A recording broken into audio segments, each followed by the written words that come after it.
Hello, everyone, and welcome to the homeopathic webinar that I'm hosting tonight with the lovely Dr. Yashasvi Jangiani. We call her Yashi, lovingly and for short. She is a very old friend of mine, and I have known Yashi for, I think, 8 years, right, Yashi? Something like that. Yep. So we go back a long time. I met Yashi. I was looking for a homeopath because my own grandfather was a homeopath, and I grew up with homeopathy, and I was really desperate to find somebody to help me work with my children at that time. And you know, I happened to stumble upon her, and I don't believe there's ever any accidents. And you know, Yashi and I have been you know, gotten to know each other pretty well over the years. And of course, she knows me and my family, whom she treats very, very well. And she treats everybody in my family: my parents, my sisters, my nephew, my cousins' spouses, my aunts, my uncles. I mean, my whole family consults with her. So as you can tell, I place a lot of value in her as a professional homeopath as well as a friend. And I am so incredibly excited to welcome you to this webinar with her tonight. And the beauty of what I want to share here is that one of the big reasons why we're hosting this webinar is because homeopathy is a modality of healing that is not as well known. It is well known, but a lot of people know it, but they don't know how to use it. So I believe that it works really well with, you know, with, if you cannot see me, I know some people are writing in that they cannot see me. That's okay. We're going to begin with the PowerPoint slide that Yashi has presented for us. And it is too difficult to toggle back and forth between the video and the PowerPoint slide. You will see our faces as soon as it's over. So we will be presenting, Yashi will be presenting for about 30 minutes. And then after that's over, we will switch off the PowerPoint. We'll switch back to our videos. And then you can watch us Q&A with each other. I will ask her questions. I'm going to take questions from all of you guys listening on the panel. We've got about 80 people in attendance right now, and there's about 600 people signed up for this webinar, so I know there's going to go out to 600 people tomorrow when it's over and recorded and uploaded. So if you're on the live call, you have the benefit of being able to ask us questions. And at the very end, in the last like 30 minutes or so, I'm actually going to open the panel up to take live Q&A from everyone. So if you are interested in giving Yashi a real life scenario or something that you're struggling with your family, you think you're going to need some help with, or you know, working on an issue that you know you have questions about, we will take I will do probably around 4 or 5 live in-person calls. So I'm going to I'll look at the panel that's sending in the questions. And the way to do the live call, I will let you know right before we do it. But where you see a Q&A where it says that you can ask a question, I don't want you to, if you want me to answer a question just with reading your question, you can put it in the chat box where everyone can see it. However, if you want to be on the live Q&A, you have to jump on to the Q&A where it says ask a question, and over there, once you ask the question there, I can unmute you and we can have you join the conversation. If you ask the question on the chat box, I won't be able to do that. Okay, so I just wanted to make sure that you all understand that and how it's going to work. I will explain it again right before we do the live Q&A. All right, so Yashi, one of the things I want to share with you about Yashi is she calls herself a homeopathic educator. She's sort of done with all of her United States qualifications for homeopathy. So she's qualified in India. She's got a vast background in treating a lot of different people with every background and every walk of life. And one of the things that struck me about what she shared about her own training was that in India, there's homeopathic clinics that are very common, and they open up, and a lot of people, there's a lot of poverty there. So people would line up. There would be 300 or 400 people who would line up at the clinic every day to get help. And Yashi actually practiced her initial early years of training in those in that environment. And I think that it prepares one for such, you know, not just being able to look at cases and quickly being able to figure out what's going on, but it also gives you so much depth and breadth of experience and of working with people. And of course, just working in that environment is so noble. And Yashi continues that nobility into her work today, because she, you know, she has been, since she's been practicing in the United States so far, she has been practicing on a donation basis. So, you know, if people have been wanting to work with her, she has accepted donations to charities of her choice, and then is happy to work with people. And I just think that that spirit that we don't really see a lot in any walk of life today is just so present within this woman, who's also a trained EMS professional, and she works in emergency services. She's a paramedic. She trains people. I mean, the amount that this woman gives and gives and gives, it just is so humbling for me to be watching, and that I get to call her friend is my absolute honor. Yashi, welcome. Thank you so much, Muneeza. I thought you were just going to introduce me and move on. That was a 6-minute introduction. Wow. Okay, we'll talk about that later. Now I'm going to jump right into it so that we get the most out of this hour and a half that we have together. So as my first slide says, think homeopathy first, meaning I encourage everyone to give homeopathy the first shot. We don't want to not use other modalities. We don't want to not use orthodox or regular allopathic medicine, but 70 to 80% of the issues can easily be resolved by holistic medicine, and homeopathy being one of them. So my motto is think homeopathy first. And when it was discovered 200 plus years back, the motto that Dr. Samuel Hahnemann, the founder of homeopathy, gave us was Ode Sapere, which is German, and translated it just means dare to be wise. So think outside the box. Don't think that the only answer what your regular physician gives you is the answer. Dare to be wise, dare to ask questions, and dare to look outside of that to find the answers that you need for your health. So now I'm going to get started. A quick disclaimer before we go into the nitty-gritty. All the material that is being provided at this webinar is for educational purposes, not intended as a substitute for a physician's consultation. Never disregard medical advice until seeking such advice. Always seek advice of your physician or other qualified health provider with any questions that you may have regarding a medical condition, and always consult a qualified physician prior to taking any remedies, medication, or even supplements. So what is homeopathy? That's the first question that comes up. What is homeopathy? So it is a holistic system of medicine. It safely and effectively treats everyday acute ailments as well as chronic issues, and does so by stimulating the body's own self-healing abilities.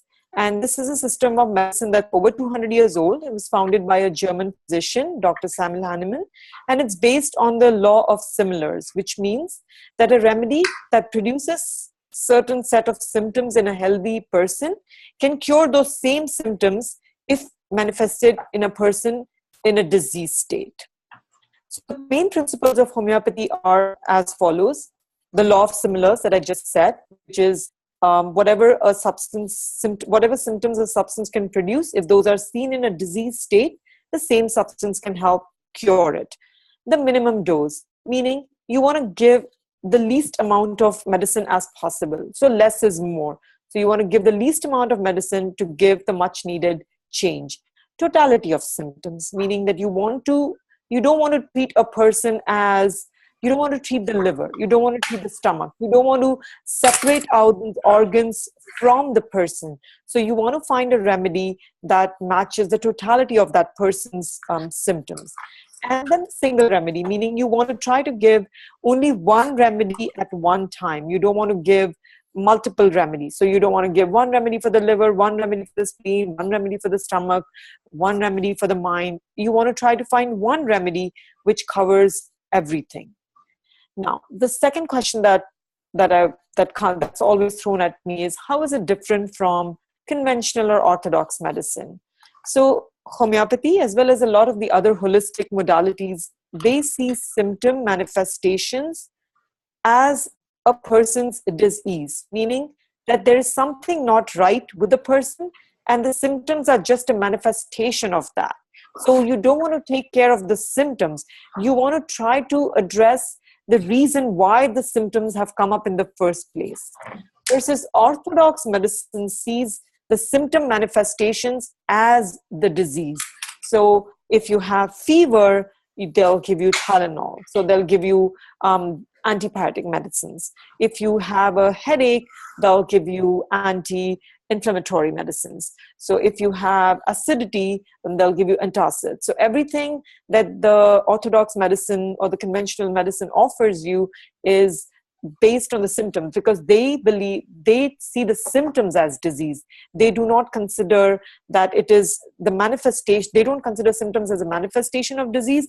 They see the symptoms as disease. So all they're doing is taking care of the symptoms and not the root cause of why you're having those symptoms. The next question: how are the remedies made and what are their sources? So the homeopathic remedies are made by a process which is known as potentization. And as the name suggests, it basically takes any substance and makes it energetically potent. So you could use a simple thing like salt, which is one of the common homeopathic remedies, which is natrum mur. And when you potentize salt, now it becomes an energetic remedy, which is used to treat a number of diseases, including hypertension, headache, stress. So that's what they do. You take any substance and then you potentize it to become an energetic entity, which can then be used to treat a multitude of illnesses. I just want to pause you there, Yashi, for a second, Yeah. where you said, Nature Mirror helps with hypertension, for example. And in the beginning, when you pointed out that there, homeo is like, Yes. homeopathy treats pathology that is like itself or causes that pathology. So salt can cause hypertension in people, right? Can raise that blood pressure. So it's one of the remedies you use for treating it. Correct. Yes. Yeah. So the way these remedies are proven is, first of all, I'm going to quickly show you how a remedy is made, and then I'll tell you sources. What are some of the sources for homeopathic remedies? So you have plant sources, mineral sources, animal extracts. 60 to 75% of the remedies are from plant source. About 15 to 20 are mineral source, and then there's a small 10 to 15% which is from animal extracts. So this is the best. I really like this slide. It shows how a homeopathic potency is made, because there are multiple questions asked all the time that if you, especially for example, if you take a remedy like lachesis, it is made from the snake poison, or a remedy like Apis mellifica, which comes from the honeybee. So questions about the safety of these remedies, questions about, are these poisons in any way going to have a adverse effect on me? So when you look at this process, as I'm just going to quickly go over how a remedy is made. Now, the two commonest potencies that are available that you will find in the store is an X potency, or the decimal potency, and then the centesimal potency, which is in the dilution of 1 in 99. So this, if you look at this picture, it shows you exactly how a potency is made. The commonest potency that you will find in a C potency is a 30C. That's the one that's available over the counter in most stores. And the way to make it is, you take one part of the original mother tincture of your source substance, and you take just one drop of that, and you take 99 parts of alcohol, and it's shaken in a certain way, which is known as succussion. And that creates the 1C potency. Now, to make the 2C potency, you take one part of the 1C, take 99 parts of alcohol, shake it in a certain way by a method known as succussion, and then you get the 2C potency. And then if you want to make the 3C, you would take one part of the 2C, 99 parts of alcohol, and you would get, after shaking it, you would get the 3C. So you see how this goes on and on till you get to a 30C, or a 200C, or even a 1M, which is known as a 1000C. So as you go on diluting the remedy, it seems to become even more potent, which seems like you can't imagine that it's becoming more dilute, but it's becoming more energetically potent. So if you are using the remedy in an acute situation for an acute ailment, we usually use a lower potency like a 6C, a 12C, or a 30C. And the commonest available are 12C or 30C over the counter. If you're going to use that same remedy for more deeper acting issues, or if you are using it for chronic issues, then you would use a higher potency, which would be a 200C or even a 1M, which is the 1000C. So the more the picture matches, the higher the potency you can use. And when you're using lower potencies in acute situations, we can give them more often, even up to 6 to 8 times a day if needed, based on the response to each dose. Or when we use the higher potencies, which have been chosen based on the totality of the patient, meaning the physical, the emotional, as well as the mental state, then you use the higher potency and you really don't need to give a lot. Meaning, I would give 1 dose of the 200C and then just observe for a couple of weeks. And when the symptoms start to come back is when I would consider repeating it again. So that's the difference between a low potency and a high potency. The other thing to remember is that once you cross the 12C potency or the 24X potency, there's not a single molecule or atom left of the original substance that you started out with. So after 12C, it's a truly homeopathic, energetic remedy. And there's nothing left of the original substance. All that's left is now the energetic stimulus or the energetic memory of what was the original substance. And I'll be happy to answer more questions if there are on this once we are done with the presentation. Now, are homeopathic remedies safe? So they're not only safe, they're inexpensive, non-toxic, and they're easily available over the counter at most health food stores. So you walk into a store, and if instead of using Tylenol or instead of using Tums, you want to use homeopathic remedies for your daily ailments, you can, and you don't need a doctor's prescription to get these remedies from a health food store. They can be administered to babies, infants, pregnant women, as well as the elderly.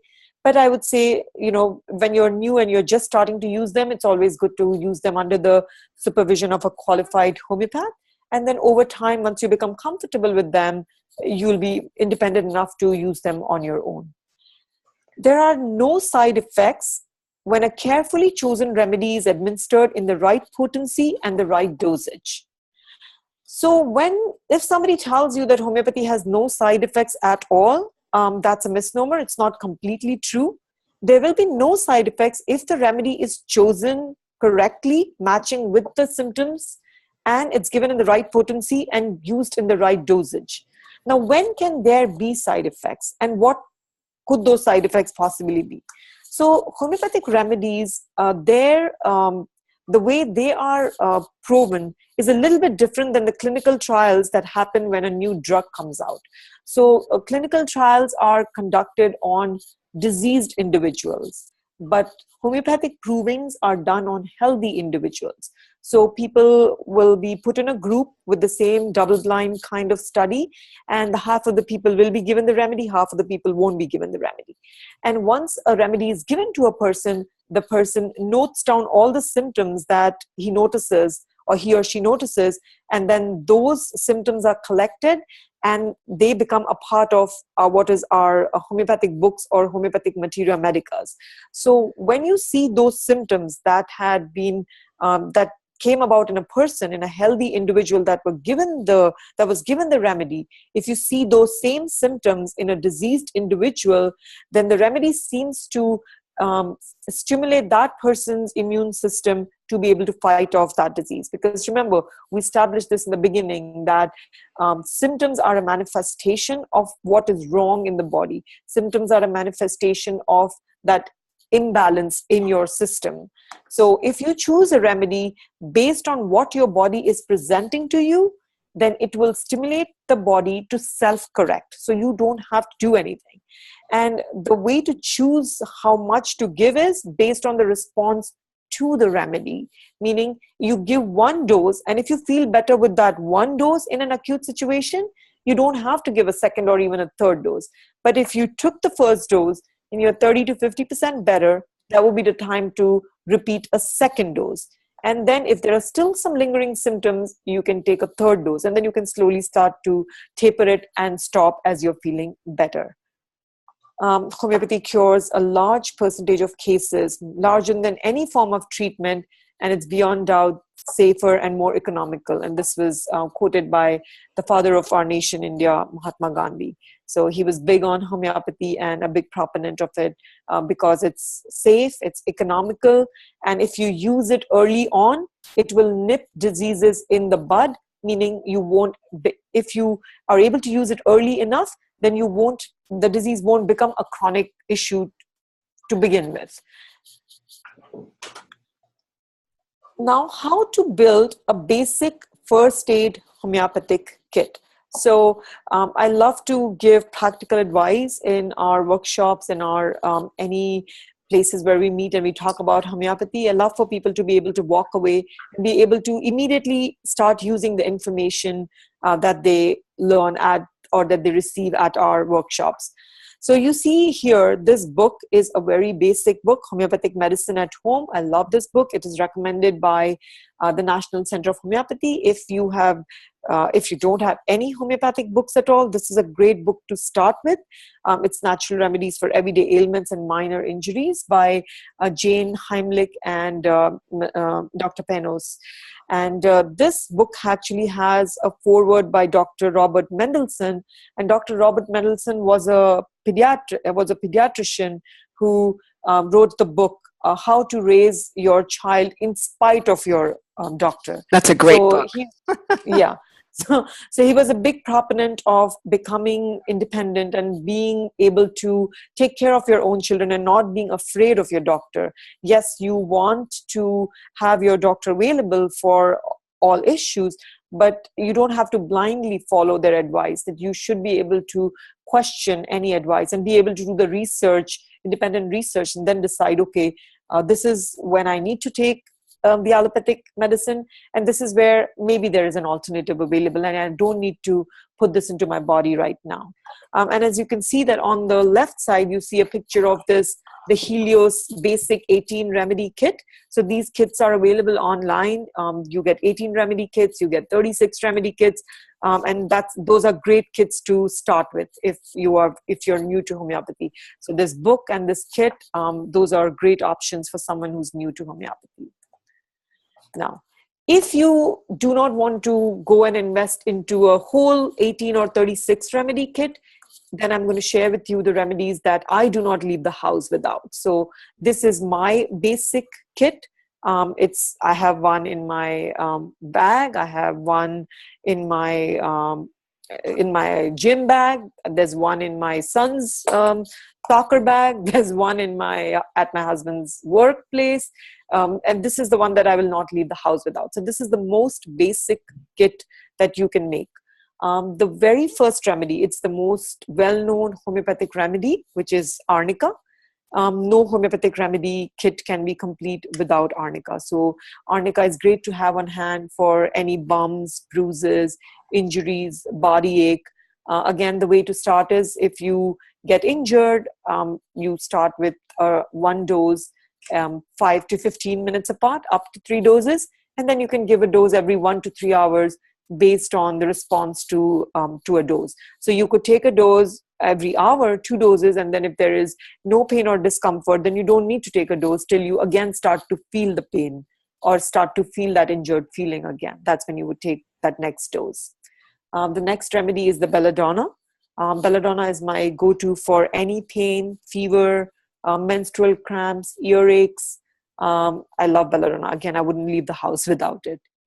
The next remedy is Apis mellifica 30C. It's the remedy for any allergic reactions, for bee stings, for burns. So and this is something that I see all the time, that, the child puts into their mouth something and they break out in a slight rash. So you want to do something immediately while you can reach your healthcare provider or be able to get the medical attention you need. And it happens more than often that giving 1 to 3 doses of the apis, by the time you reach your doctor, the rash has subsided or the reaction has gone away. It's a great remedy for any kind of bee stings, for allergic reactions from that. Also burns. So if if you or your child or a family member touches a hot surface and there's a burn, the apis is my go-to remedy for that too. Leadum pal. I think for us who live here in Connecticut, your kit is incomplete if you don't have leadum pal in it. So when I say bug bites, it's not just bug bites, it's even like tick bites. So if you take the leadum pal immediately after a bug bite or a tick bite or any puncture wounds, any break in the skin, taking the leadum pal 30C right away, 1 to 3 doses, will reduce the chances of your getting any infection or having any kind of adverse effects from having been bitten or having that break in the skin. Because when you have a break in skin, that's what actually opens you up to infections or opens you up to catching something. So if you take the leadum pal, it stimulates your body's immune system to be proactive and to be able to fight off anything that is introduced into your body from that break in skin or from that bug or tick bite. The next remedy, gelsemium. This is the remedy that converted me to homeopathy. I tell this story each time and never gets boring for me. This is the remedy for stress, meaning if you have a big event coming up, you have an exam coming up, you are having guests over, you're going to be traveling, and there's just too much on your plate, taking a dose or two of the gelsemium will take the edge off that and just calm you down, and you'll be able to face whatever that thing is that's come your way. It is also a remedy for the first stage of fever, first stage of any infection, meaning that if you are just feeling like you're not feeling right and like you're going to come down with a cold and you're feeling cold and you're feeling the chills, feeling tired, that would be the time. If you take the gelsemium at that time, it will nip that illness in the bud. The last remedy that I do not travel without is the Nux vomica. Again, that's an amazing remedy to have in your kit for any indigestion, occasional constipation, for jet lag when you're traveling, overindulgence of food, also for hangovers, meaning if you have had a drink too many and you wake up with a hangover, 1 to 3 doses of Nux vomica will bring your system back in balance. This is the remedy that's going to be in my little purse. We have a wedding next weekend, so I am already stressing about all the food that we are going to be eating starting Wednesday. And Nux vomica is amazing for when there is some overindulgence in food, and it will take care of that. It will help your system stay balanced. So these are the 6 remedies that you can start your basic kit with. And then as you go, you can go on building and adding more remedies as you learn more about them or as you come across other acute situations in your life that require remedies beyond this. But if you can start off with arnica, belladonna, apis, leadum pal, gelsemium, Nux vomica, this will cover 75 to 80% of your everyday ailments. These remedies cost $6 to $10, easily available over the counter at most health food stores. We have, there used to be Mrs. Green's in our neighborhood. We don't have that anymore, but there's Whole Foods, Wild Oats, Vitamin Shop. They can also be ordered online. 30C is the safest potency. Anybody can use it. And like I said in the beginning, you can start by giving 1 to 3 doses in an acute situation, 5 to 15 minutes apart on a clean mouth. And then you can decrease the frequency, giving a dose every 1 to 3 hours as better, and then tapering to twice a day, once a day, and then stopping as symptoms improve. If any of you have ever seen homeopathic remedies, they are like these tiny white pills. So one tiny pill is considered a dose. And if somebody took that whole bottle at one time, it's also considered 1 dose. So it's the number of times that the remedy is given and not the number of pills given that is important. So that's why you can make this 1 bottle last forever, because you don't have to take a lot. You can take 1 to 2 pills as a dose, and that's really all that you need to take. So these are some of my remedies. I get them from Roy and Company, but there are number of reputable pharmacies here in the US. There's Boiron, which is a French company. They are available everywhere. You have Washington Homeopathics, you have Highlands. These can be ordered online. They are available in a lot of stores. So you can pick up from, you can just walk into the store and be able to buy them easily. Now, so we touched upon the role of homeopathy in acute ailments and in acute diseases. So what is the role of homeopathy in chronic illnesses? So if you might remember when we were talking about the different potencies that are available, I shared with you that in an acute situation, we use low potencies or a 6C, 12C, 30C. And when we have chronic issues or long-standing issues, we use higher potencies and we don't repeat them as frequently.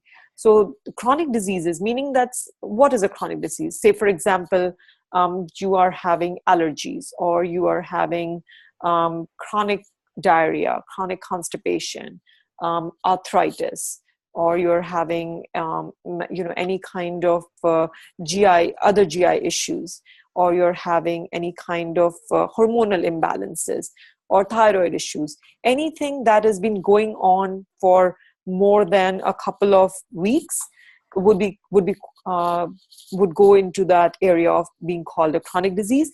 And you don't want to self-treat those. It's good to find a homeopath who can take your case and can choose a remedy based on your physical, mental, and emotional state.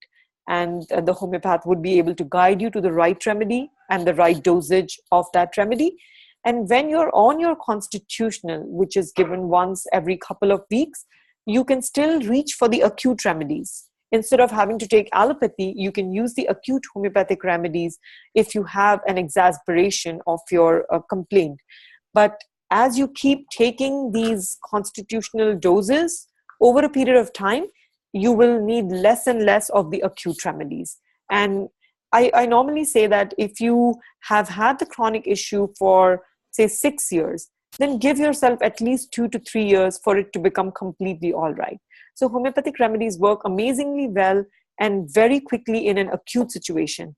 But if you have a chronic issue, then a little bit of patience is required. So give yourself at least half the amount of time that you've had the illness for. So if you've had it for 10 years, I would say, stick with it for 4 to 5 years. And what I see normally in my patients is that the first 1.5 to 2 years, we are giving the constitutional remedy every month or every 6 weeks.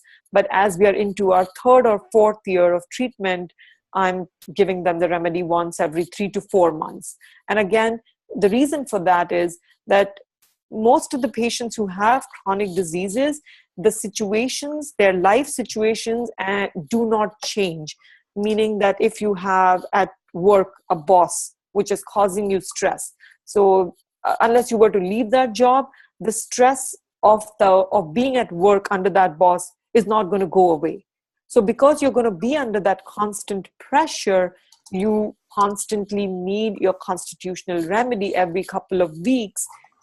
Give your body that stimulus so that it doesn't react adversely to the stress. And inconsequent, because of that, there won't be the physical effects of this. So if you take care of the causation, choose a remedy which fits everything, then you will have taken care of the issue. And if that causative factor continues to be there, you will continue to need that constitutional remedy stimulus every couple of weeks. Where can I learn more about homeopathy? So join a local homeopathic study group, attend a workshop, like the National Center of Homeopathy's Facebook page, and also you can visit their website. Ask questions, be an informed patient, take control of your and your family's health. You can also join my online #365 paid forward group by making a tax-deductible donation of any amount over $50 for hurricane relief work, and just email the receipt to me at homeopathicmedicine@yahoo.com, and I would be able to add you to that group. So this paid forward group is of my family's, is about 200 people on that group, And these are people who have been using the remedies for anywhere from 1 to 8 years. So it's a great group. It's an amazing group for support. We share with each other. We learn from each other. Every day something gets posted, and I've seen some of the veterans in the group will jump in and give advice. So, and they've taken notes on everything. It makes me really proud to be able to work with this group who has not only learned but is now sharing that knowledge with other people and teaching homeopathy to other people. There are free books that you can download and read. This link has a library of books that are completely free. You can download them and read them. Your local libraries also carry a ton of books. And feel free to reach out to me on Facebook, and I'll be happy to point you in the direction of some of my favorite websites and favorite books where you can learn more about homeopathy. So this is a movie that is currently showing in the US. It is being promoted by the National Center of Homeopathy. And there's a screening in New York City in 2 days. There are 2 screenings here in Connecticut. One is in Hartford and one is in New Haven. And I'll be happy to share that information also with you guys. There are going to be presentations after the movie is shown in all these 3 places. So a number of local homeopaths have come together to make this happen. And after the movie, there will be more informational workshops. So that's another great way to learn more about homeopathy. So with that comes to the end of my presentation. I wanted to keep the presentation short so that we have more time for Q&A. And I'm able to give you guys something that you would like to learn and something that you can use in your life as soon as this webinar ends, that you'll be able to use the information that you received at this webinar and take it and use it in your daily lives. So thank you, and we can start the Q&A anytime now. Okay, so I'm just writing one thing down from your presentation. I'll switch over to Q&A in just a moment.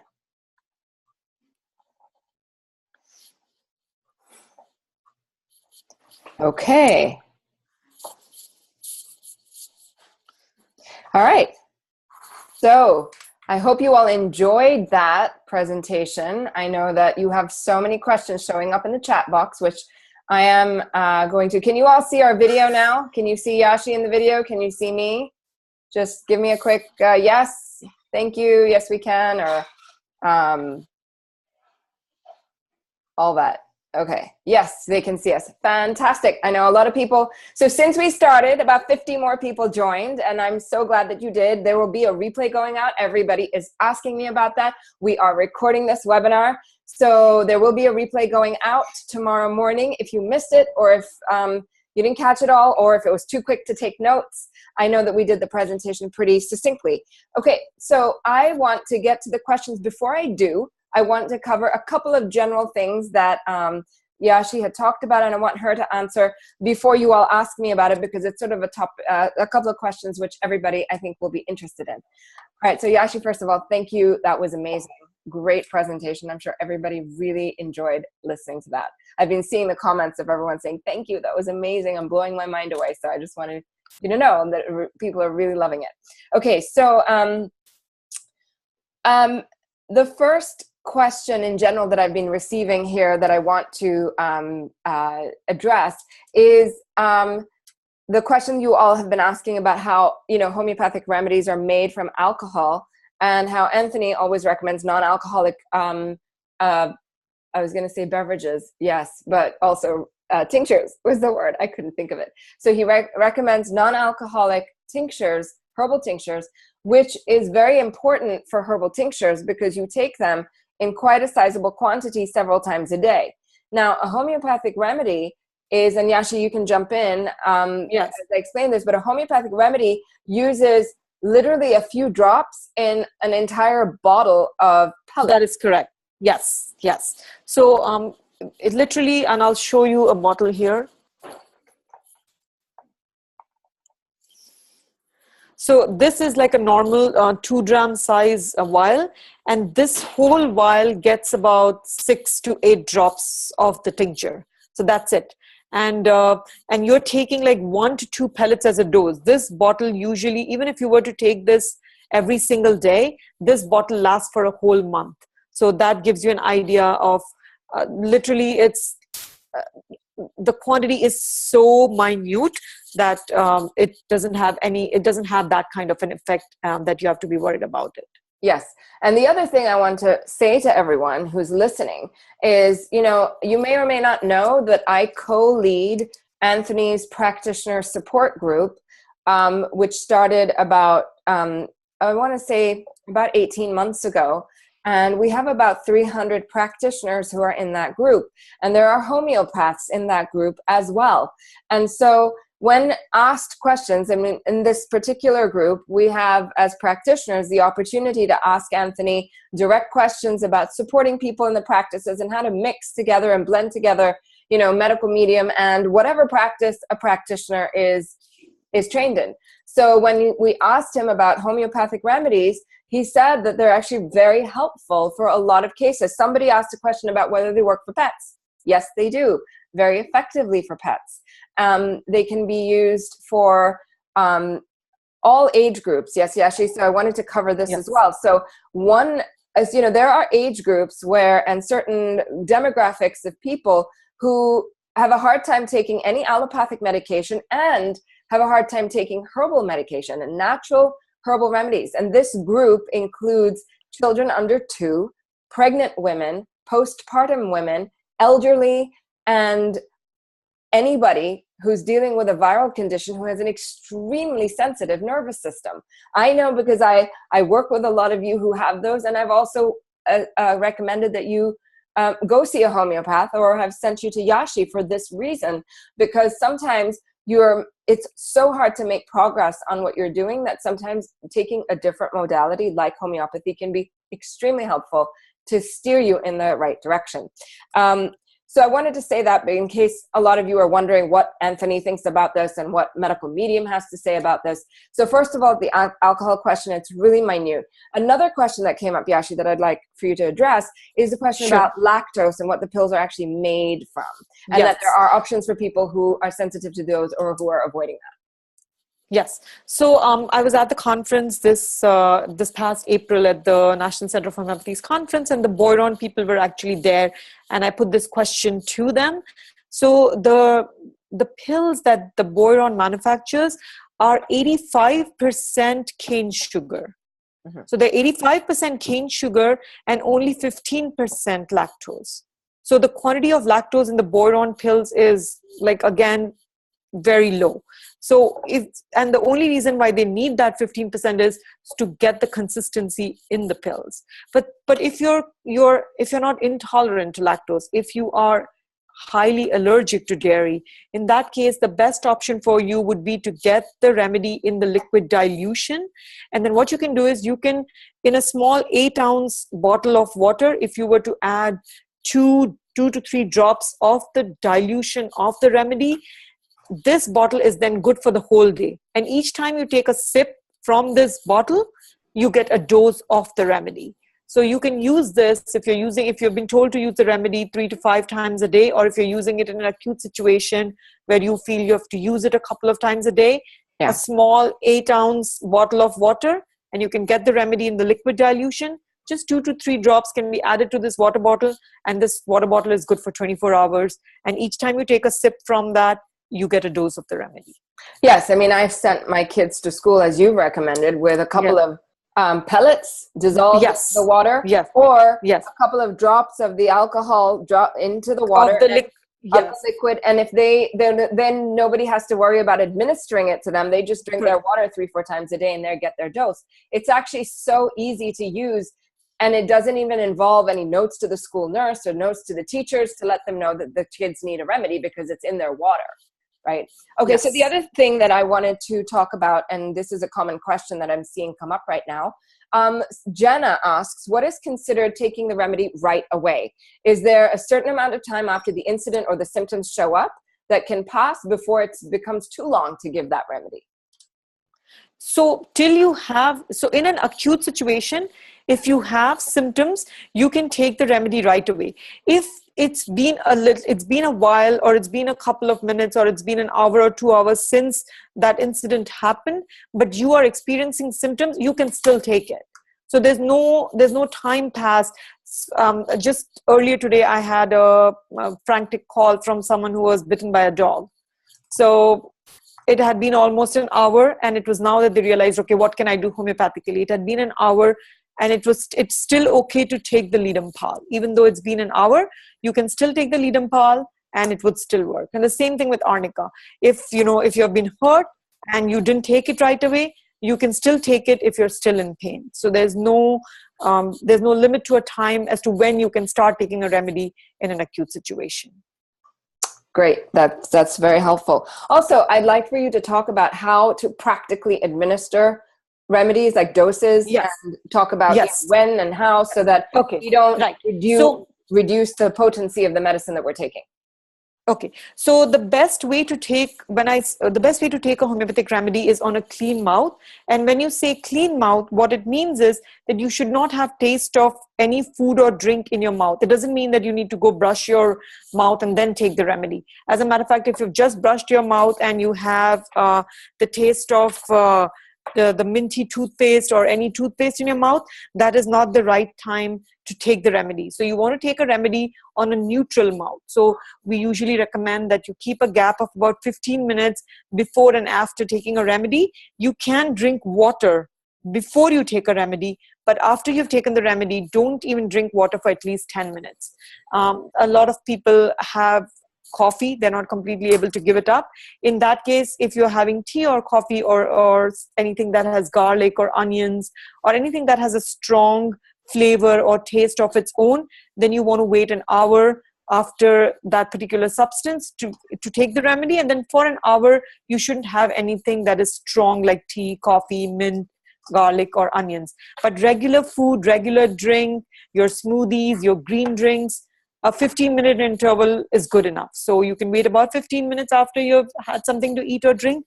Once you don't have that taste in your mouth anymore, that will be the time to take the dose of the homeopathic remedy. And then for about 10 to 15 minutes, again, do not eat or drink anything. Okay. Yes. Thank you. That's very helpful and very practical.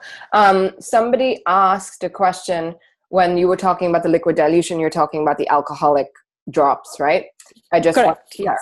Yeah. Yes. Okay. All right. So there's a lot of questions, so we'll try and get through as quickly as possible. Yes.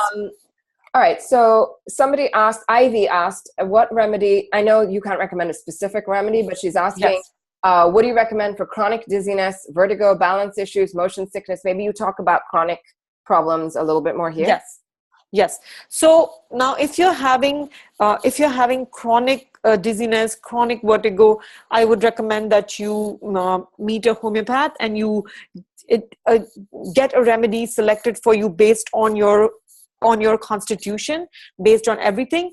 But there are a number of remedies that you can take for an acute situation. So for example, car sickness. So if it comes on from being in a vehicle, the remedy is Hoculus indicus.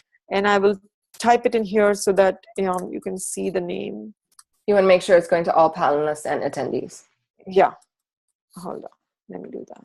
I can type it, Yashi. Don't worry. So it's Hoculus? Okay. Yeah. Hoculus is the remedy for motion sickness? Yes. Okay. I'll do the typing because I have it. I have the window. So I would recommend Hoculus indicus. So if it's motion sickness, Hoculus indicus. The first remedy that comes to my mind for dizziness, which comes on suddenly, which is an acute situation, would be phosphorus. So these are my first go-to remedies for car sickness, Hoculus indicus, and for dizziness and vertigo, the first remedy to think of, not knowing the person at all, over the counter, would be phosphorus 30C. Great. So phosphorus, just like the mineral, that's the one that's talking about. Okay. Next question from Lisa says, which is better for extreme stress, Ignatia or Gelsemium? Okay, so where stress is concerned, there's a whole book on stress. So Miranda Castro has a book which is the Homeopathic Guide to Stress. You can actually order Miranda Castro's book on Amazon. I got it. The book was, I think, $1 and they charged me like $4 shipping. So I got the book for $4. And you'll see that there are multiple remedies for stress. If you want to know the difference between when to use Ignatia and when to use Gelsemium for stress, the difference is very simple. Gelsemium is for anticipatory anxiety, meaning if you are going to an event, if you're going to do a presentation, if you're going to have people over at your house, or you have an exam the next day, that's when you would use the Gelsemium. So that is, you can use it in anticipation of the stress, meaning you know that you're getting stressed about something. That's when you would take Gelsemium, and 1 to 3 doses. Even before a surgery, you can take Gelsemium.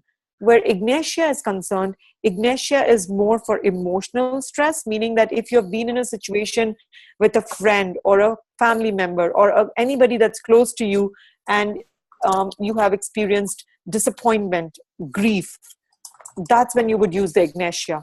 A loss of a close family member, a loss in the family, a death of some close person, that's when you would use the Ignatia. So Ignatia is specific to that kind of stress where you are dealing with a situation where there's a conflict, or where there's a situation where you have lost somebody. That's when the Ignatia is the remedy that you would reach for.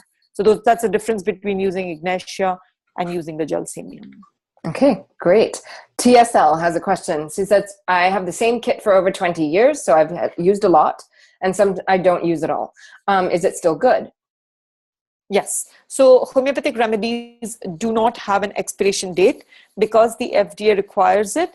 They will put an expiration date on it. But if you have stored the remedy at room temperature, not in extremes of hot, heat, or cold, the remedies are still good, even if they're 20 years old. And the time to switch out a remedy is if you see that the remedy is indicated and you give it and it doesn't help. That would be the time I would say to swap it out and get a new vial. But if you use it and it still works, the remedies do not have an expiration date. I had a family a few months back. She had a kit from, I think, like 10 or 12 years back. And Bryonia was the remedy indicated. It was in her kit. It was late at night. I said, why don't you go ahead and give it? And, the morning you can come and pick it up, or you can get it from the store. But she used it and it worked. So it was more than 12, 13 years old.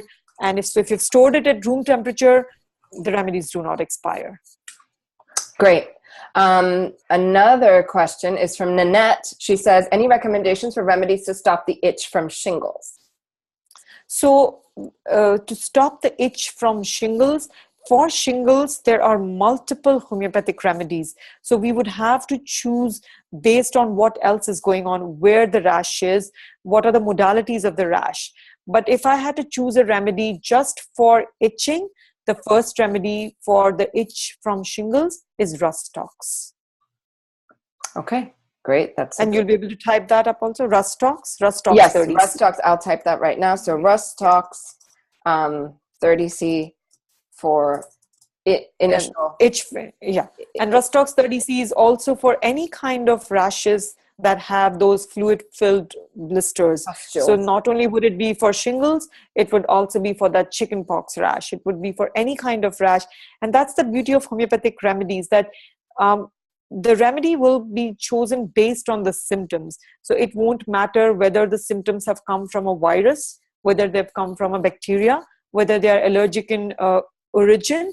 The remedy will be the same, because you're choosing based on the symptom presentation, based on what the body is telling you by way of symptoms. Okay, so here's a good question about general homeopathy. Can one remedy cancel out another? This is from Laura Bartlett. Yes. So that is the reason why I always say that when you are new to homeopathy, it's always good to join a study group, to attend workshops, so that you become a little bit more familiar with the remedies. A good homeopath will tell you which remedies work with each other, which remedies are complementary to each other, which remedies follow each other well. So there's a book by Dr. Boricki.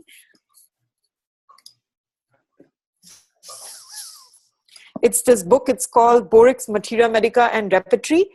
This is one of the books that is used in all homeopathic schools. And at the end of this book, there is a whole section on remedy relationships. And that tells you which remedies are complementary to which remedies, and which remedies follow which remedies well, and remedies that are inimical to each other. So those are the ones that cannot be given with each other or cannot be given after one another, because they will cancel out the effect of the previous remedy given. And that is the reason why you want to initially, when you start, you want to work with a homeopath so that they can guide you in all of these things. But otherwise, this information is available online, or if you feel that you know enough, then you can purchase this book. Again, this book is also online. You might be able to get this information about remedy relationships online. So if you were to Google homeopathic remedy relationships and put in the name of the remedy that you were using and then the remedy that you wanted to use, the information should pop up as to whether it can be used or whether it's inimical and will cancel the previous remedy out. Great. So another question about general remedies. Should we keep them away from electrical appliances and electromagnetic radiation? Yes, absolutely. So along with that disclaimer about keeping them away from extremes of heat and cold, you want to keep them away from your laptops, your iPads, your phones, from anything that's emitting radiations. Okay, great. So another question. This is a specific one.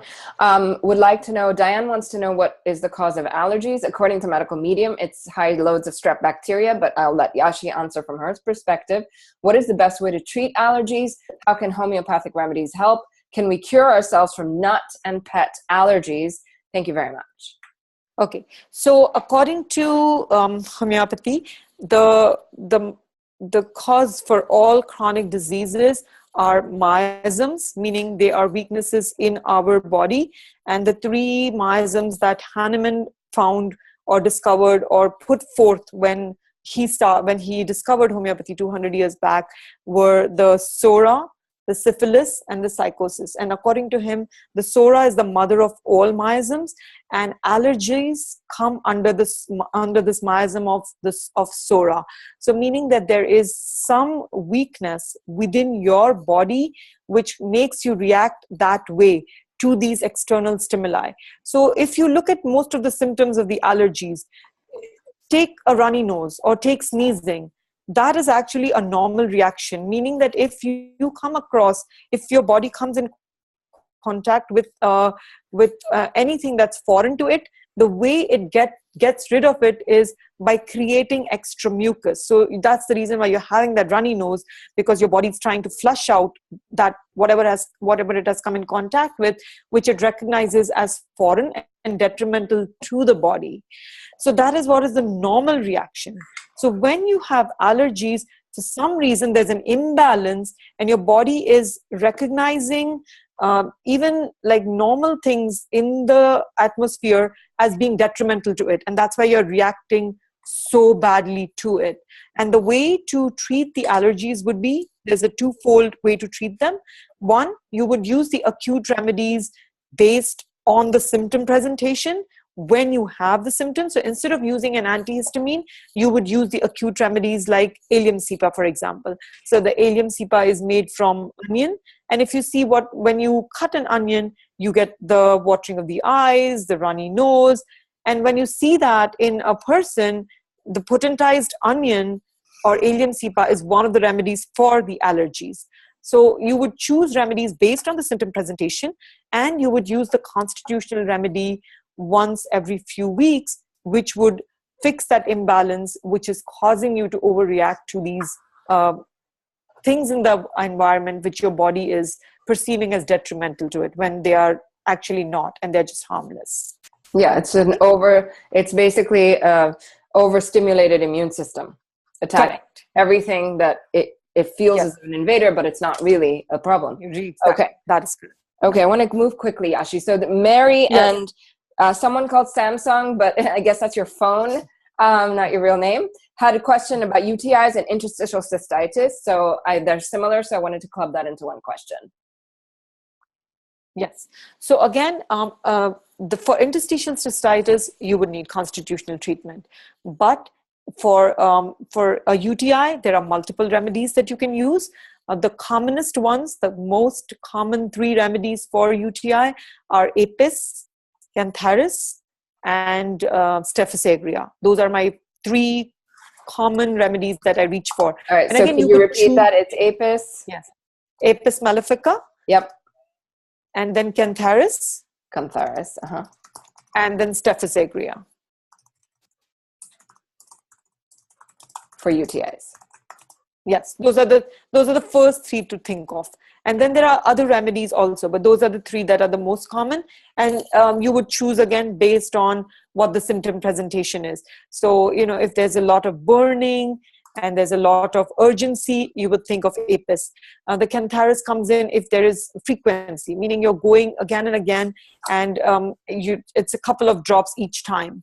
That's when you would consider the Cantharis.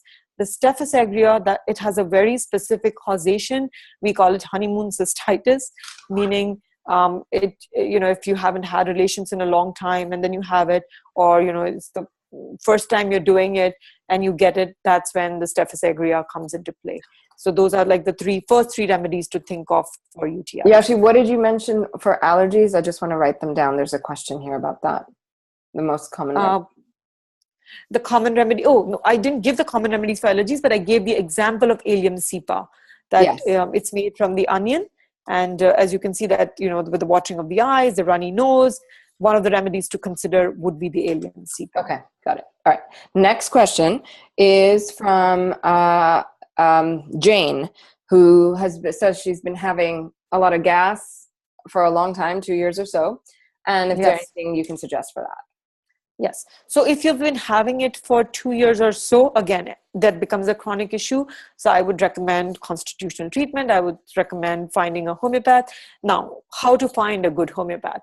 So the website that I mentioned, the National Center of Homeopathy, if you go to their website, they have a Find a Homeopath link, which has the directory of all the homeopaths in the US and Canada. So you would be able to find a homeopath who is in your area, who might be able to help you.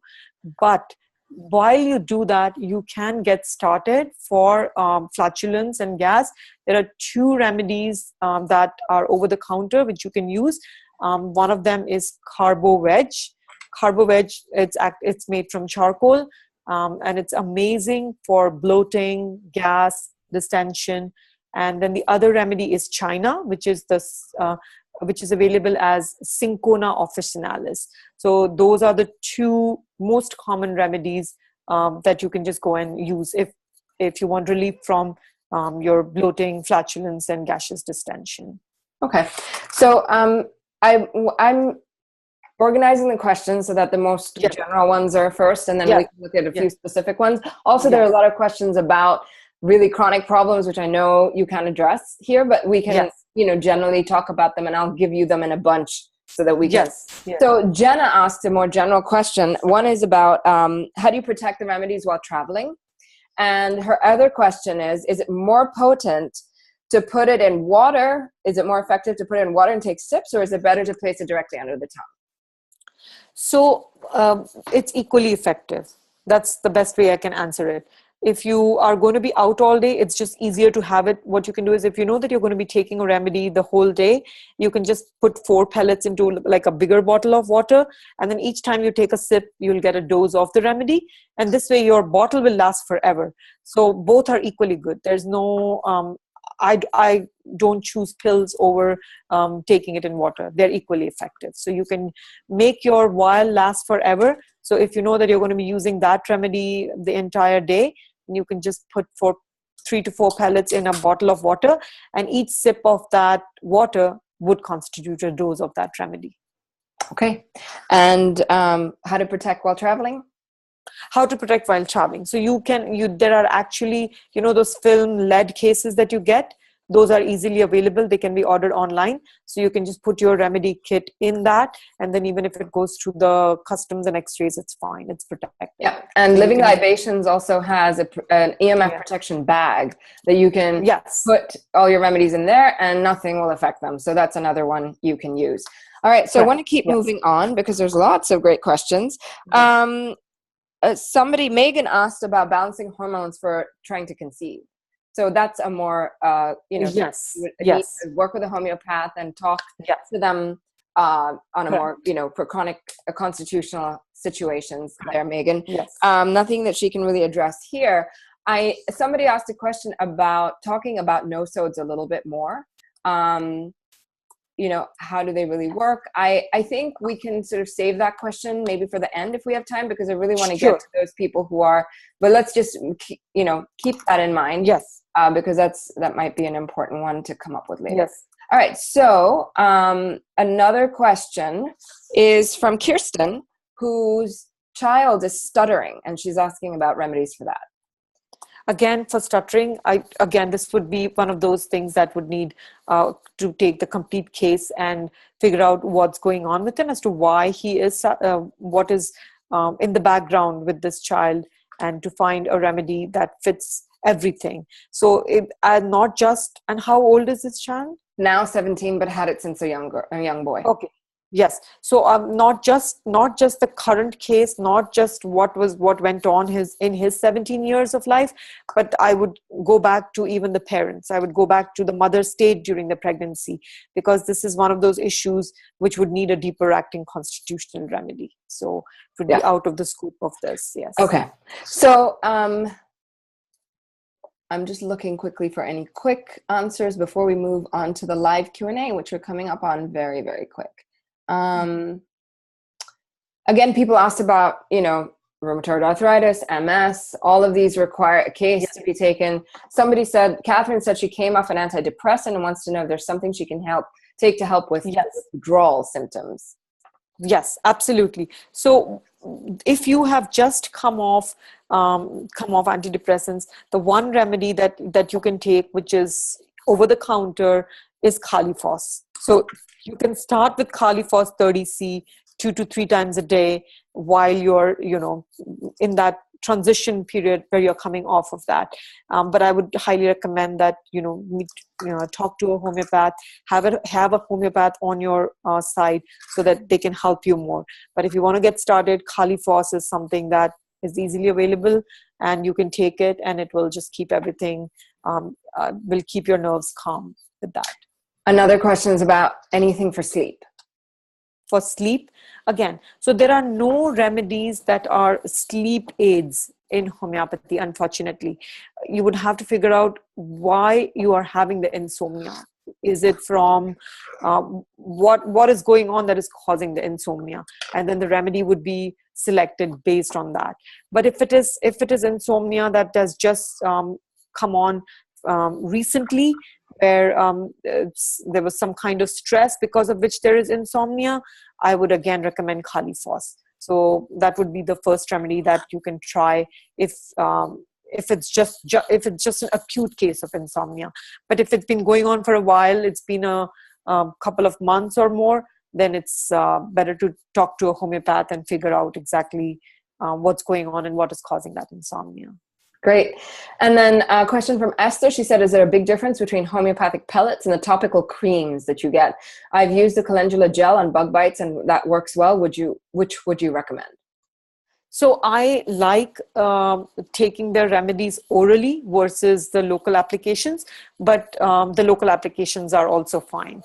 I just prefer the remedies to be taken orally, but it's a personal preference. There are arnica gels available, there is calendula ointments available, and those work amazingly well also.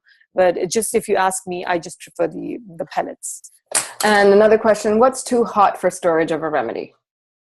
What's too hot for a storage of the remedy? The inside of a hot car, that's too hot for the storage of a remedy. Basically, room temperature, if you store it at room temperature in a cool, in like a dark place away from any essential oils, that's fine. You don't want to leave it by a window where there's, sunlight coming directly at it. So anywhere, if you can just keep it inside, that works. That's good enough for you, for the remedies. Okay. And then, wow, lots of questions. What do you recommend for rosacea? Again, that's one of the things that would need constitutional treatment. So I'm just going to say this more generally. So if you're asking a question about a chronic problem, you're going to have to work with a homeopath. The kit that she recommended is really for acute use, right? First aid, first protocols for use when you have something that's just happened. It could be a fever, it could be an injury, it could be a bite, it could be something like that. And that's definitely something that we, address, because it's really important to have those on hand so that other symptoms don't get worse. If you have an underlying viral symptom, like, I'd had 2 bites this summer, and my viral symptoms became really worse. I mean, the one she talked about, Leadenpal and the Lachesis, I lived on those for a while.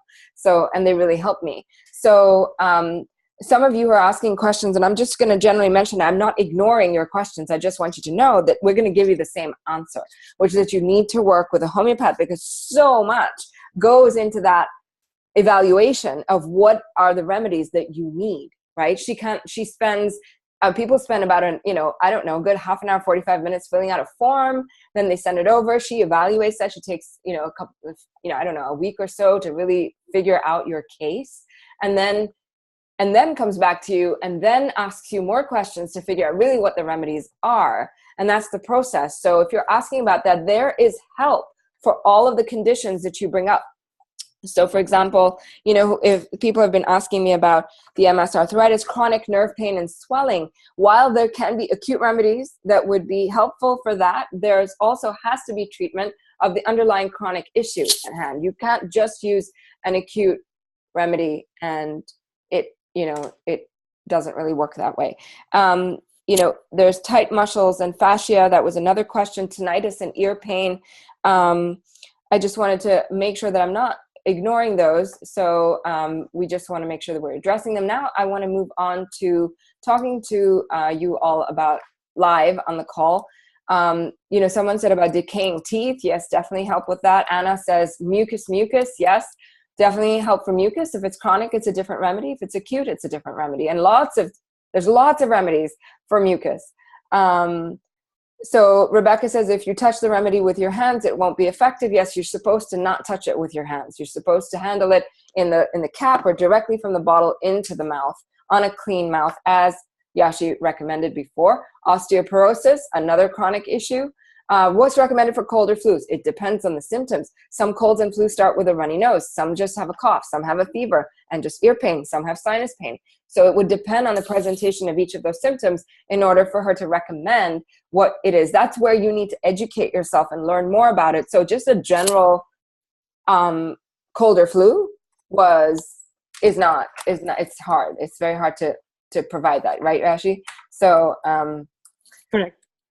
Would arnica help with a piriformis issue in the glute? If it's an acute injury, it can. If it's a long-term issue, it won't. What are your thoughts on essential oils? Essential oils and homeopathic remedies should be kept far, far, far, far away from each other so they can cancel out. They're so strong they can cancel out those things, but we're not here to discuss the merits of essential oils, just how they affect homeopathy.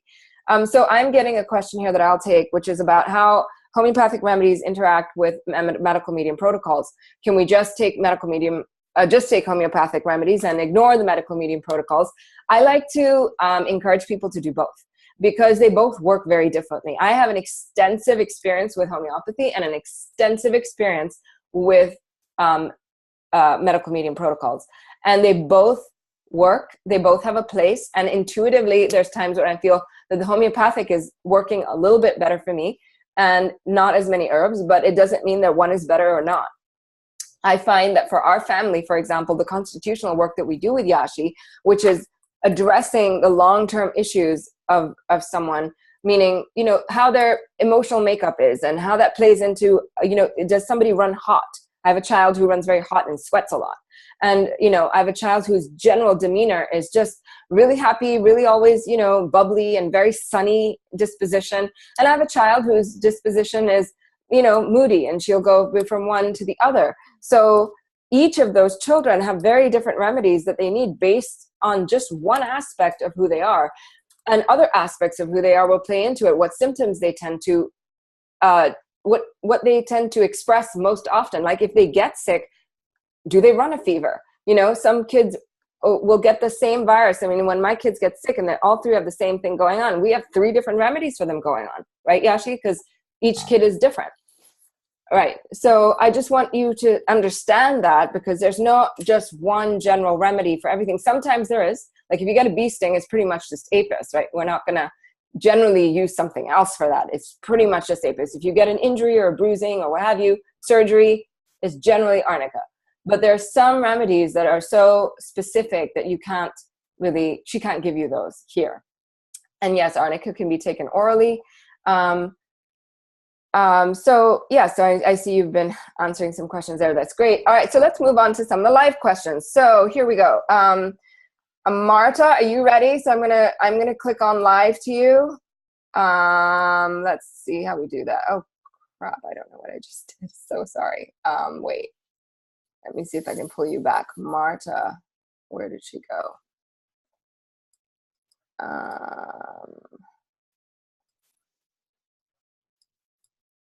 Marta, if you raise your hand, I can find you again. If you're hearing me.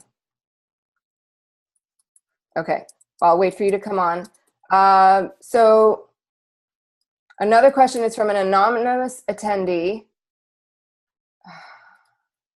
I was getting the option to ask people to come on live, but that didn't happen. It's sort of gone away again. This is interesting. All right, so if you want to ask us a live question, I'm so sorry, the Q&A box was supposed to show me a way to get you on live, but the person who asked the question, I need help with the nervous system overload, twitching, shortness of breath, battling shingles, EBV, diabetes, adrenal fatigue, heart, palps, fatty liver, possible strep, had my gallbladder and tonsils removed. If you want to come on live, you can come on here and we'll answer your question. The next question is, so Taryn asked a question again. I wish I could answer it by text. All right, so Taryn said, mosquito bites cause heat and swelling. Which remedy for a 15-year-old? For mosquito? Yes, that cause heat. The first remedy is ledum. Any bug bites, whether it's a mosquito,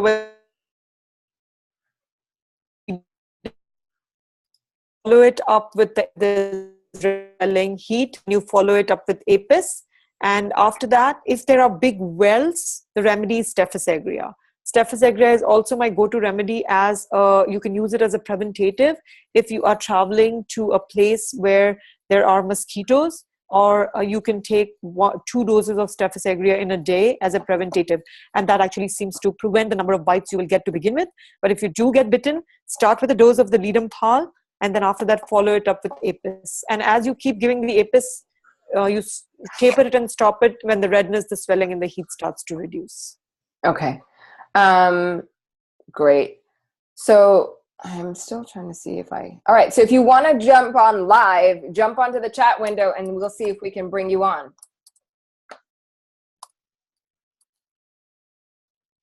No one? Brianna, she had a question. I don't know if she wants to come on live, but I'm going to put her on and see if this even works. So, oh my goodness. Let's make her a panelist. How do we do that?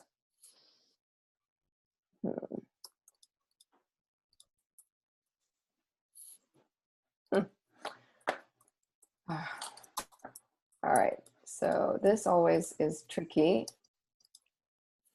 Brianna, you're here. Great. I'm just trying to figure out how to get someone. Okay, I think I figured it out. There we go.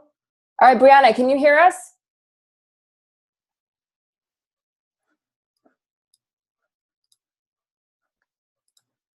And there you go. Can you hear us?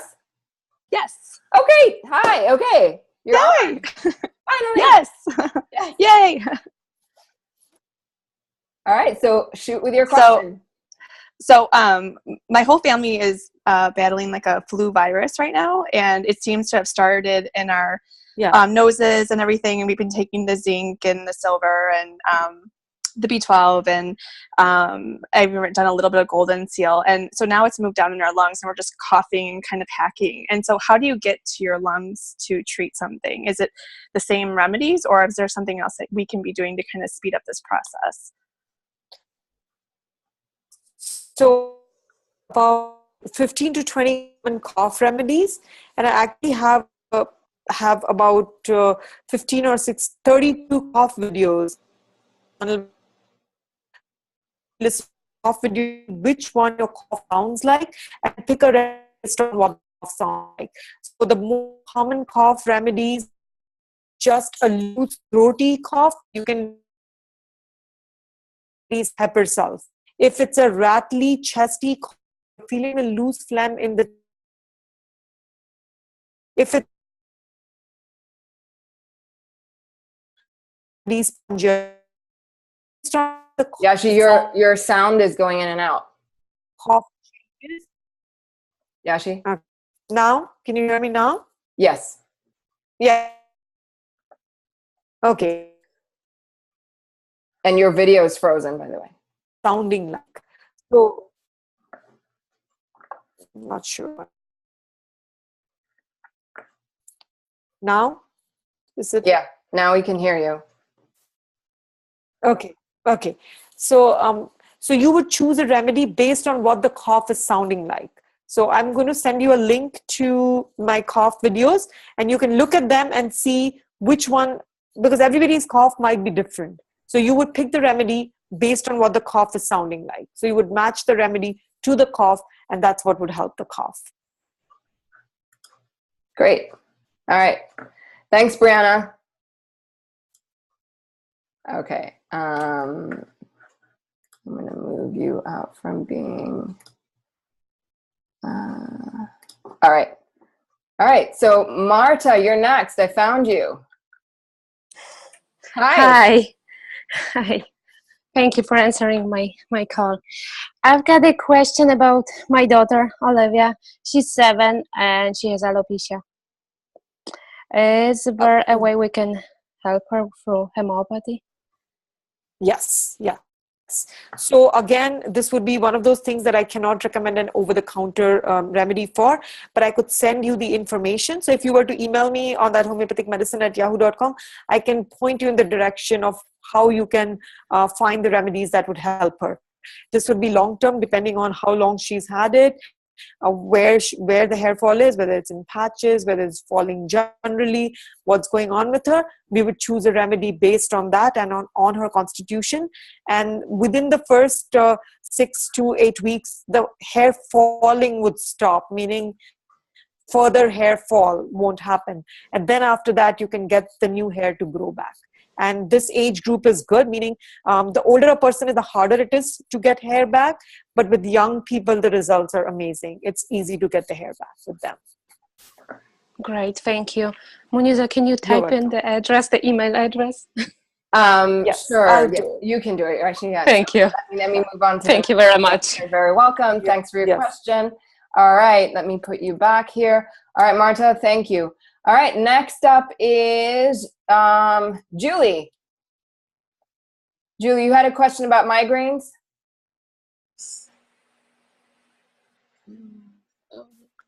Julie, can you hear me?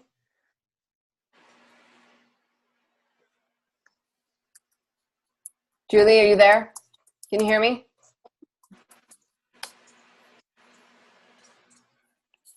Hi, Julie. Can you hear us? We can see you.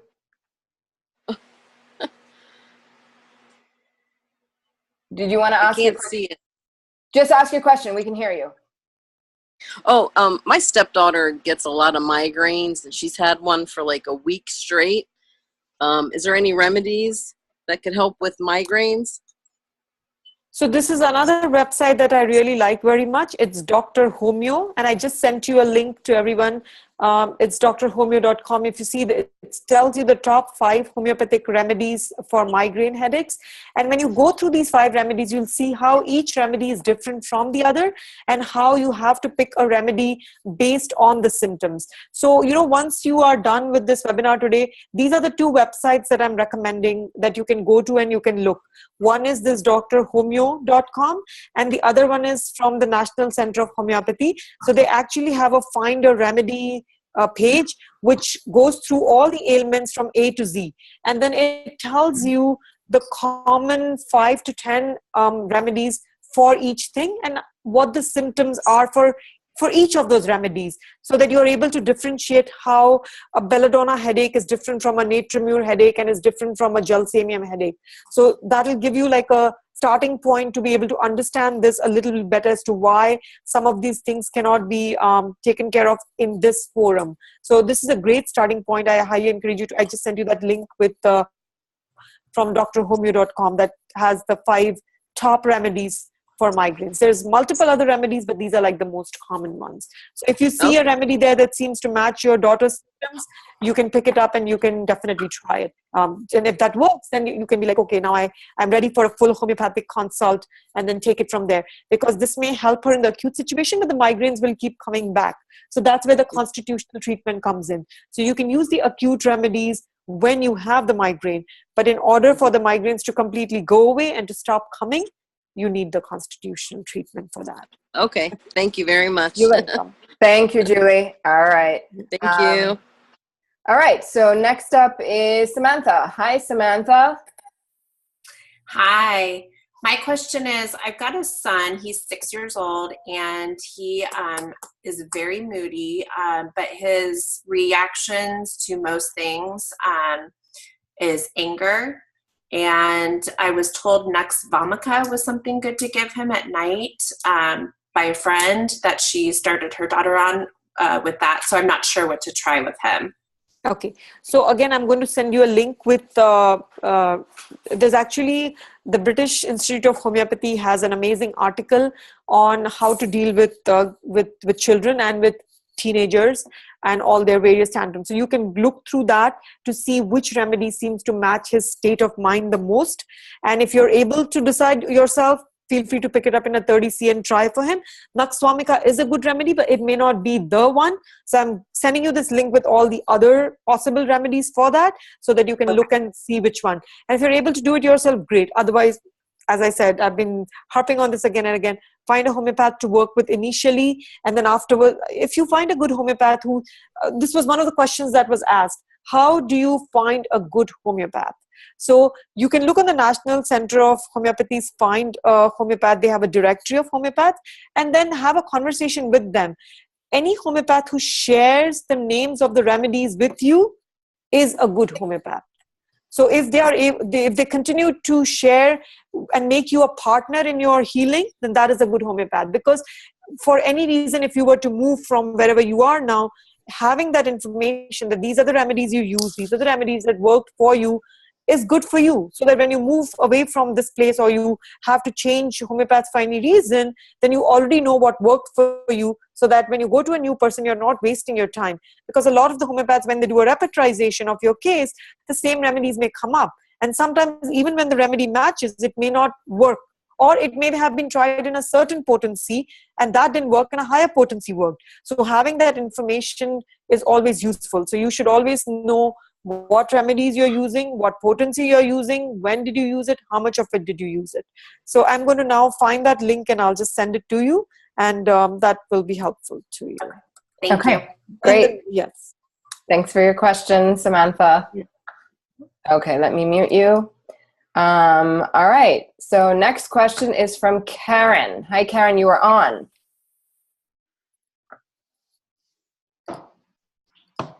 Go ahead, Karen. I actually don't have a question. I'm not sure. You posted one on the Q&A about babies and teething, I think? Yes. I'm wondering about, for a friend actually, about teething for babies. If they're drooling, if they have pain, discomfort, can't sleep. Yes. Yeah. Yes. So there's tons of remedies for teething, but the most common one is chamomilla. So chamomilla, if I knew nothing about the child, and if I heard that the child was just cranky and teething and screaming and nothing seems to pacify the baby, the first remedy that I would consider is chamomilla. Some of the other remedies to consider are calcarea phos, there's belladonna. If there's a lot of drooling, then there are other remedies which are specific to that. So, but the most common remedy is chamomilla, and it's again over the counter, easily available. It also comes in the little gels, the camellia gels. Those can be put squeezed into the baby's mouth, and they seem to also give local relief as well as calm the baby down. So you not can knowing use the 30C? Yes, the 30C, Okay. correct. Yes. Thank you. You're welcome. Great. Thank you, Karen. All right, next is Megan. Hi, Megan. You're on. Hi, Muneeza. Hi. Zachary wants to say hi first. Hi, Zachary. Hi, how are you? He's tuning in with me. So my question is, I had a really terrible case of food poisoning. I went out, I had a salad, and I came back. My entire body was shaking. I was sweating. I was freezing, throwing up, diarrhea, pounding headache. So what would be something that would be good to help get through that? Because I honestly don't think I ever felt so terrible in my life. It was that bad. So the first remedy, remember that one that was in our basic kit, which is the Nux vomica. So I would not, if you have Nux vomica and if you can use Nux vomica a dose or two a day when you're traveling, the chances of you getting food poisoning are reduced. I know families who have traveled this summer, they traveled to Europe, they traveled to Israel, they traveled to Asia, and just taking the Nux vomica a dose or two every day seemed to ward off that chance of falling prey to food poisoning in the first place. But if God forbid that you do get food poisoning, then there are a couple of remedies that you can use. One of them is podophyllum. Podophyllum is very specific to summer diarrhea. So if you've gotten sick from eating something and you're just having the runs, podophyllum is an amazing remedy to reach for. One of the other remedies that you can reach for is Veratrum alb. And again, I'll type up the names of these remedies. Veratrum alb is very good also if you're having diarrhea and then you're having dehydration from having lost all the fluids, where now you're becoming very lethargic. Veratrum alb is a good remedy. If you are having nausea with vomiting, and if the vomiting relieves, if the nausea is better after you have vomited, then the remedy is Nux vomica. But if your nausea doesn't go away, meaning that you throw up, but you still continue to have the nausea, then the remedy is Epicac. So again, it will depend on what the symptoms are, which will help you decide which remedy to take. But Nux vomica would be like my first go-to remedy. It will take care of like 70 to 80% of any kind of traveler-related coming out from either direction.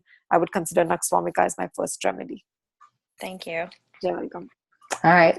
Thanks, Megan. Thanks for your question. Thank you.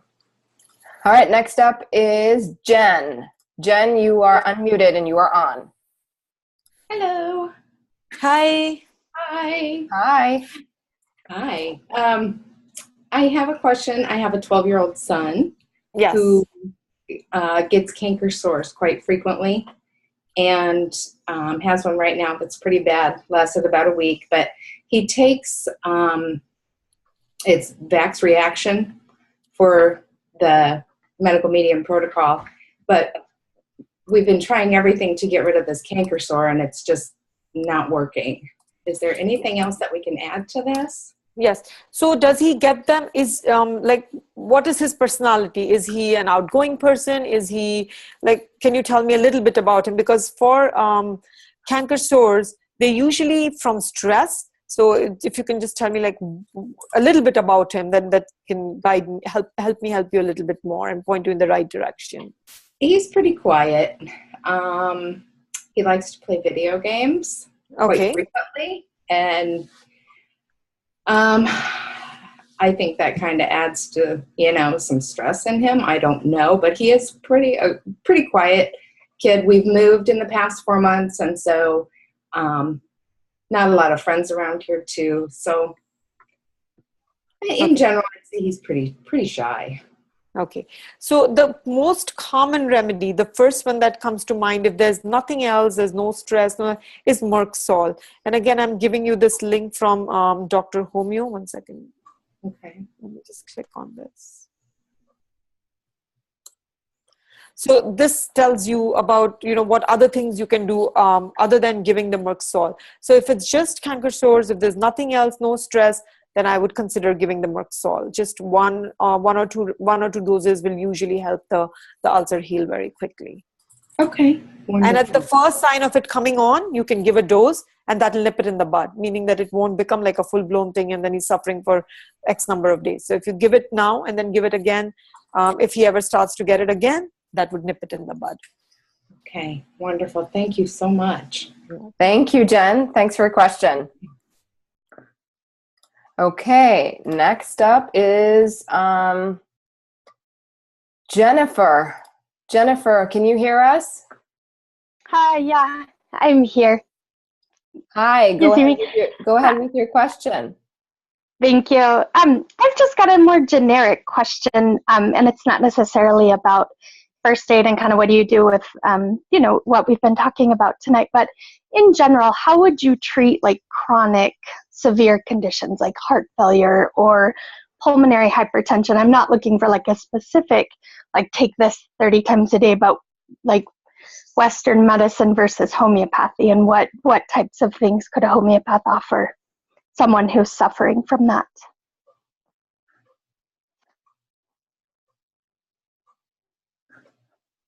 Hold on. Yeah, she disappeared. Wait. Oh, okay. Whoops. That's not good. I'm like, wait, where is she? Hold on. I am bringing her right back on.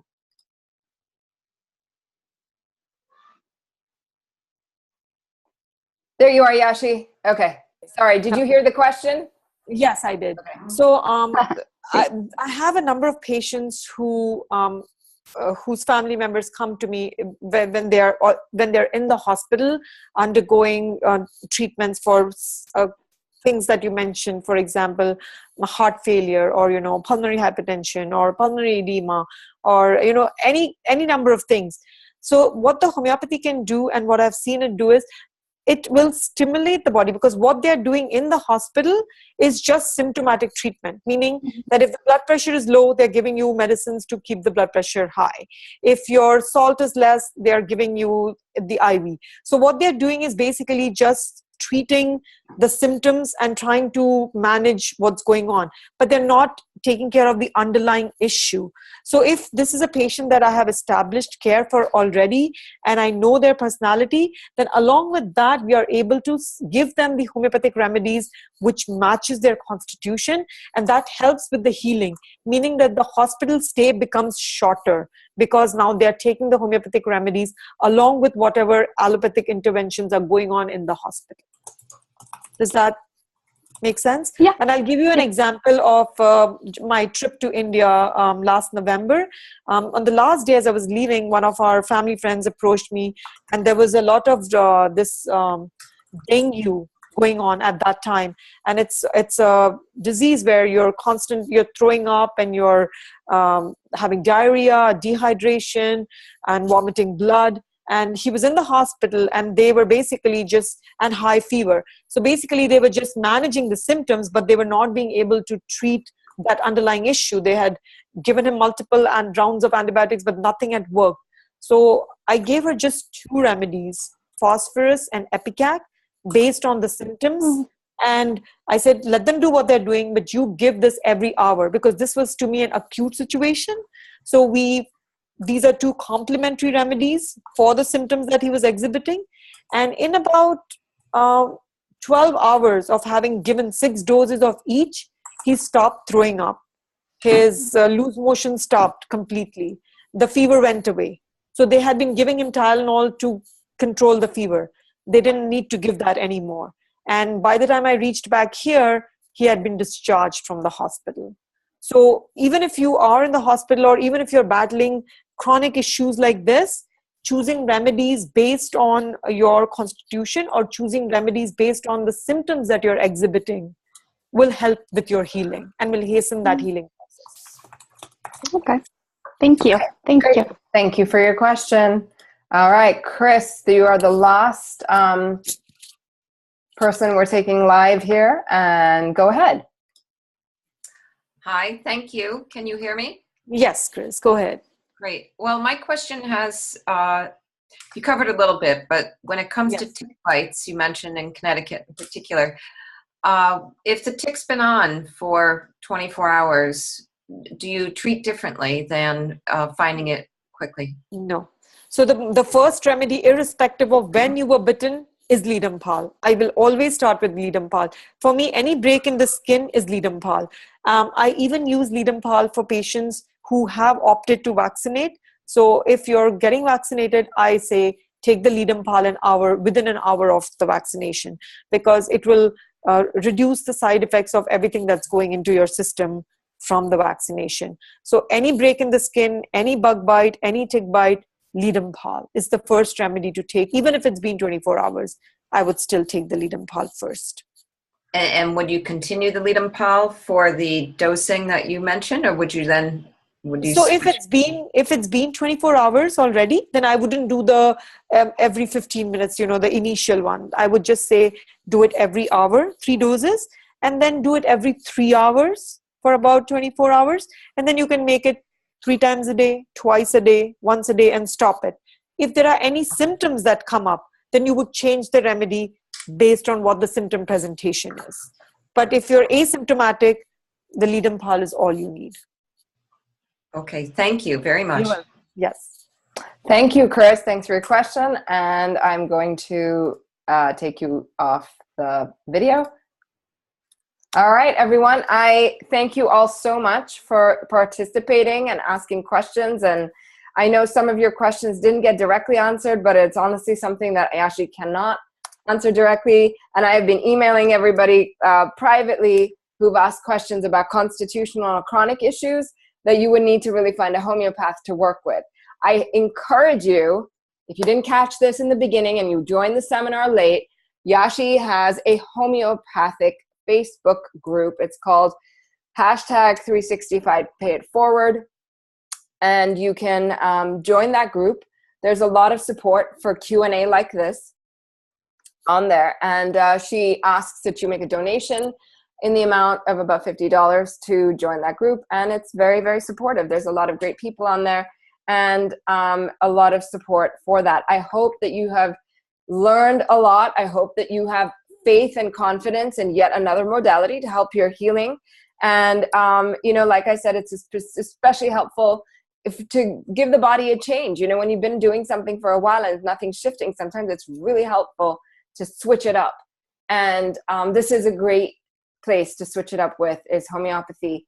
And I hope that you all enjoyed it as much as I did. And Yashi, I have no words to thank you for your time and your energy and all your wisdom and sharing everything that you did and answering everyone's questions.